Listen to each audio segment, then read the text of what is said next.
High friend, welcome back to my channel Romituls অ্যাক্টিভিটিতে তোমাদের welcome. তোমরা সবাই কেমন আছো? আশা করি খুব ভালো আছো, আমিও ভালো আছি।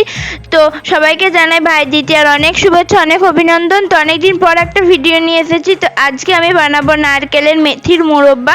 তো নারকেলের মেথির মোরব্বা কীভাবে বানাই, তো চলো স্টার্ট করা যাক।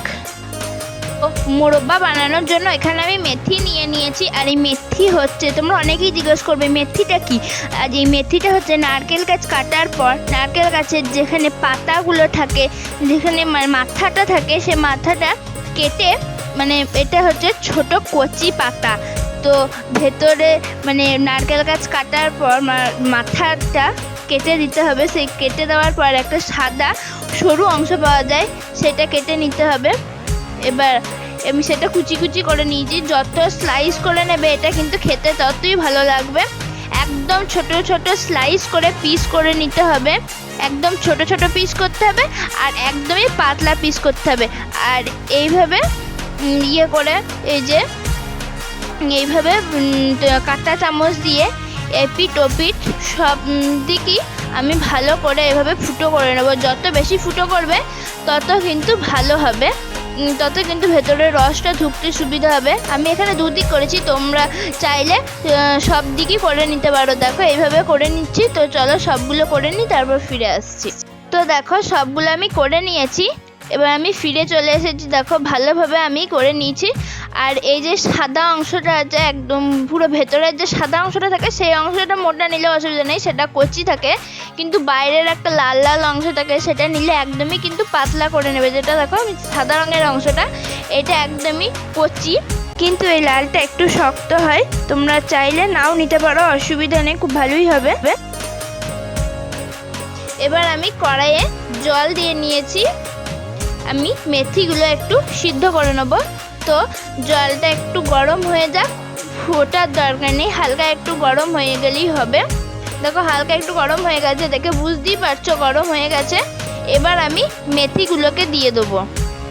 তো এবার আমি এই মেথিগুলোকে মেথির একটা কষ আছে, সেই কষটা আমি বার করে নেব। দেখো হালকা সবুজ সবুজ জলটা হয়ে গেছে, কষটা বেরিয়ে যাবে, প্লাস আমার মেথিটা সিদ্ধ হয়ে যাবে। দেখো এবার আমি তুলে নিয়েছি। মেথিটা কিন্তু একদম বেশি সিদ্ধ করবে না, তাহলে কিন্তু ভালো লাগবে না।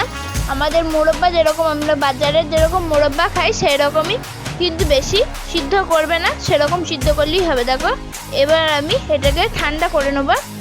এবার আমি একটা জায়গার মধ্যে একটা পরিষ্কার সাদা ন্যাকড়া নিয়ে নিয়েছি।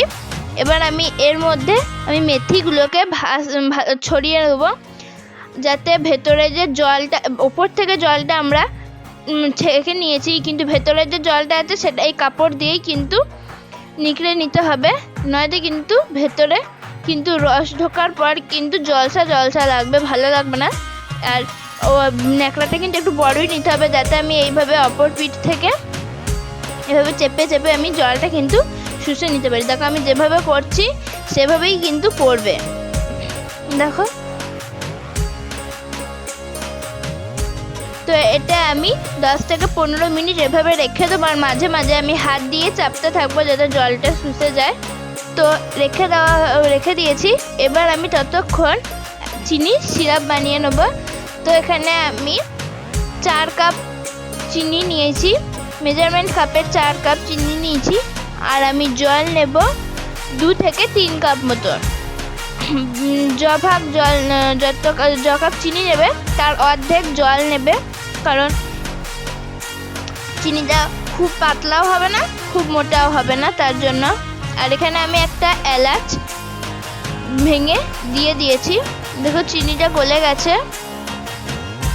আর আমি যাতে মোরব্বাগুলোর গায়ে চিনির রসটা ভালোভাবে লাগে, সেই রকম মানে ভেতরে ভালো করে ঢোকে, তার জন্য আমি সেই রকম অনুযায়ী আমি চিনি সিরাপটা বানিয়ে নেবো। এবার আমি মেথিগুলো দিয়ে দিয়েছি।